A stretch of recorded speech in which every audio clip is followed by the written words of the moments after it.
Hello everyone, your pal 6Speed here, and today we are working on my 2013 Kia Sorento. So my wife and I just had a baby girl about 3 weeks ago, and driving this thing around a lot more because I was driving my wife's little Sunfire while she started maternity leave.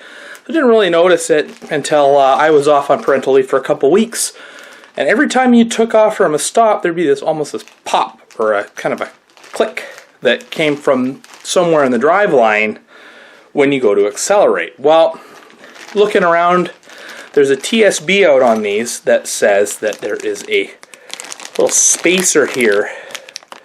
You can see it's kind of a washer, but it's got a lip on it that sits between the CV axle and the backside of the wheel bearing. Now, these you can hear that they're metal. Now, in case you want the part number, here it is. You can pause it right here. These are $10 at the dealership for two, so not a bad price, all things considered.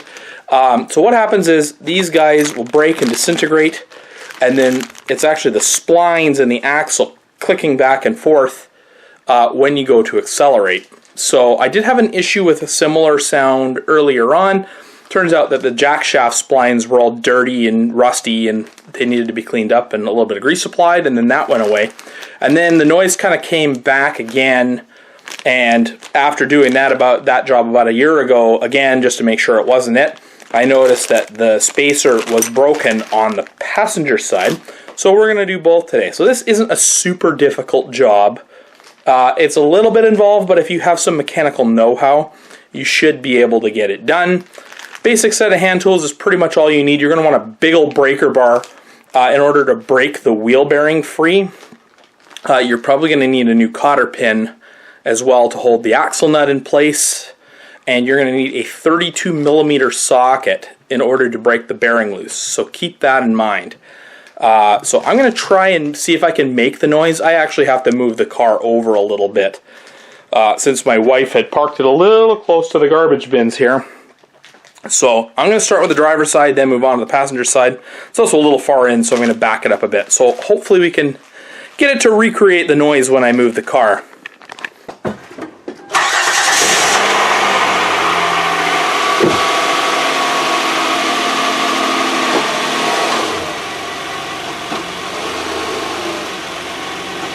Doesn't do it.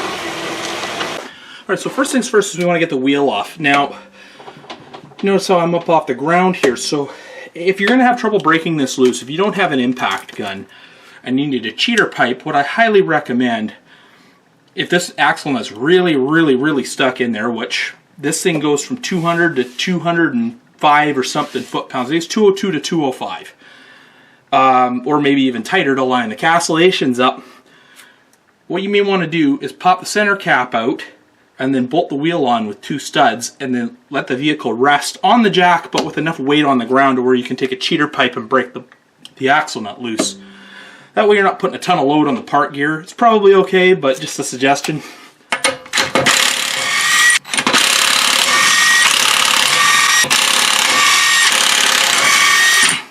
This is the side that's actually broken. The other side was surprisingly intact.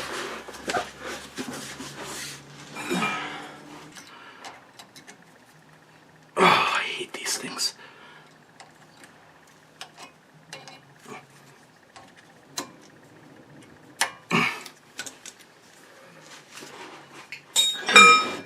Sometimes if you have a big enough one, you can take a screwdriver or a chisel and use it to chisel its way out, but this one's going to be stubborn. I can already tell. Alright, I take our 32mm socket.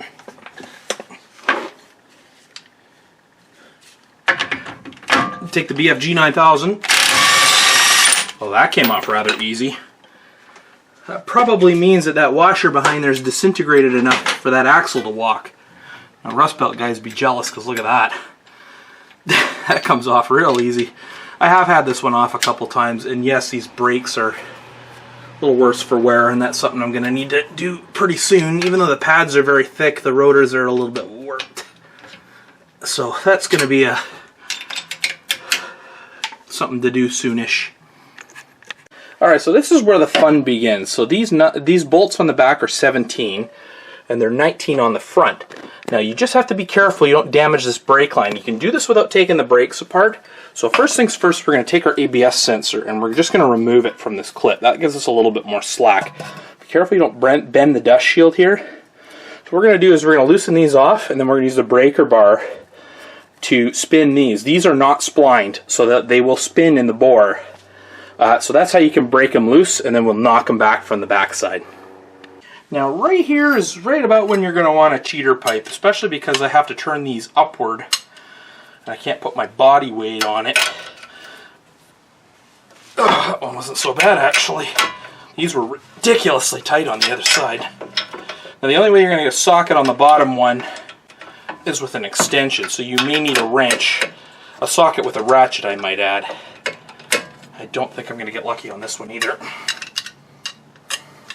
Just getting any leverage on it with an extension is a real pain. There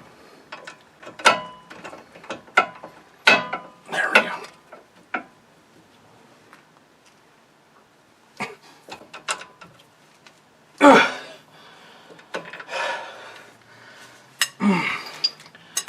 God, these are in there tight.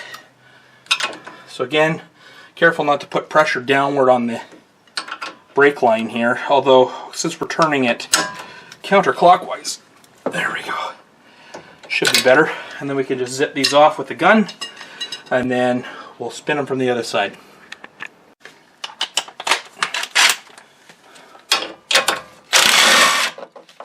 Oh, that was easy.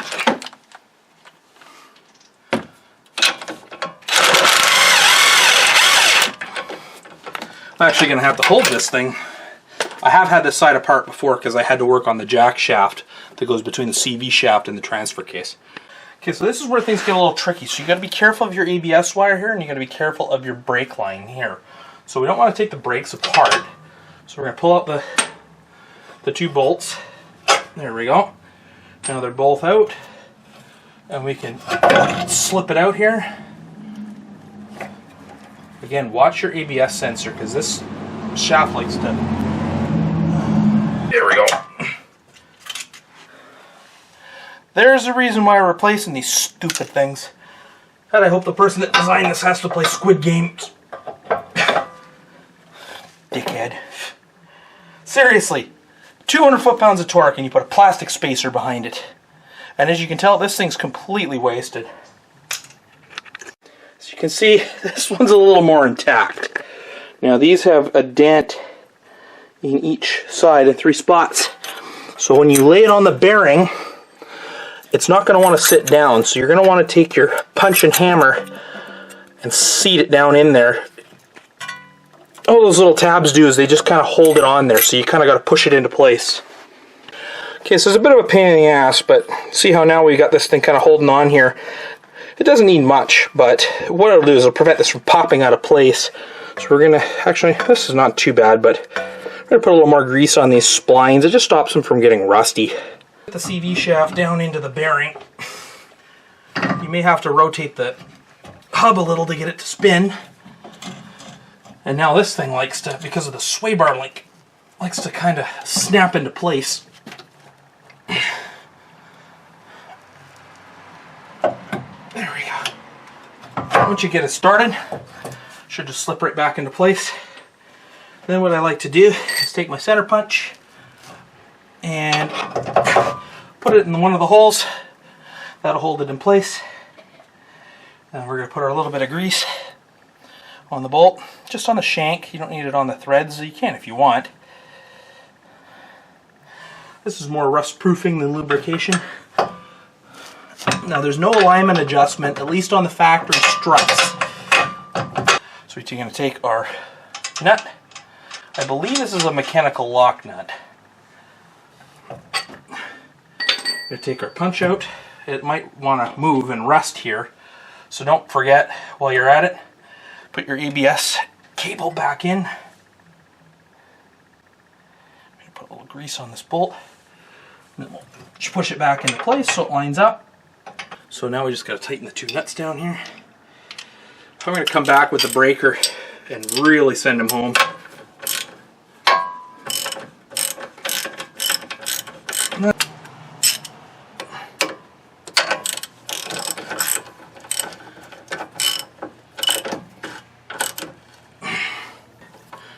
Now again, we got to be careful not to damage the brake line,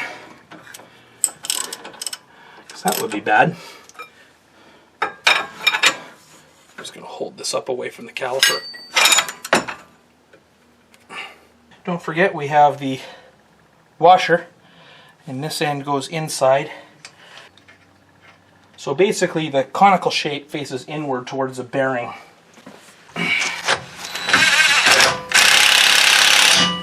Set it for kill. Now we're going to torque it in place.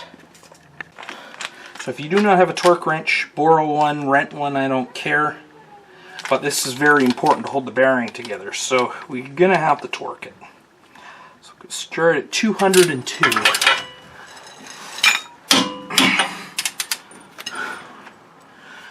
Not quite there. We're going to have to go a little bit further. So I'm going to bump it up to 205, but probably going to have to go a little further than that.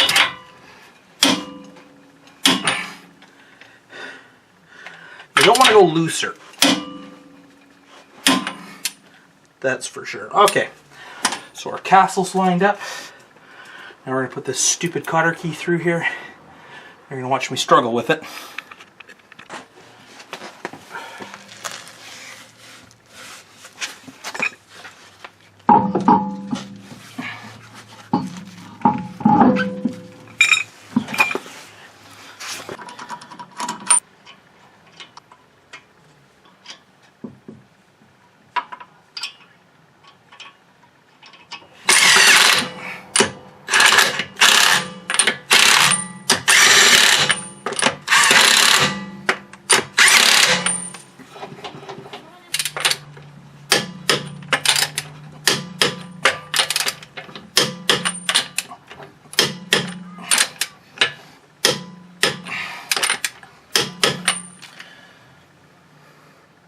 All fixed. Well, that's it, that's all. So you can see these stupid things here. Cause of a lot of headache. So you can see this is the one that was broken, and it was in there like that for a while. This one here only broke because I tried to pry it off, and it's pretty brittle. I would assume that this is probably polyethylene or something. If your CV shaft looks as bad as the driver's side one on this one, do yourself a favor and clean it up with a wire brush and put some grease on it. You don't have to slather it, but having some grease on there, not necessarily for lubrication, but it keeps the rust away, it keeps the moisture and crap out of the splines. And seeing the fact that it was so rusty means that the splines must have been moving in there a little bit.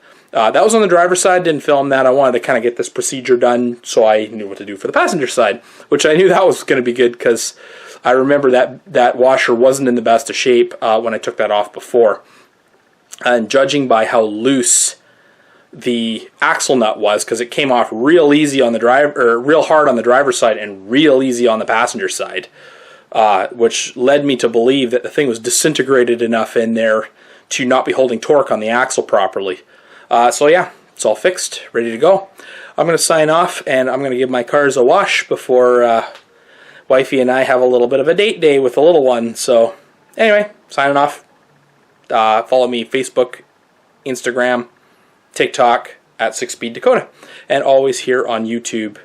Again, trying to post more. It's a little tough with a newborn, but still working on it, still alive. So take it easy, everyone. Have a good one.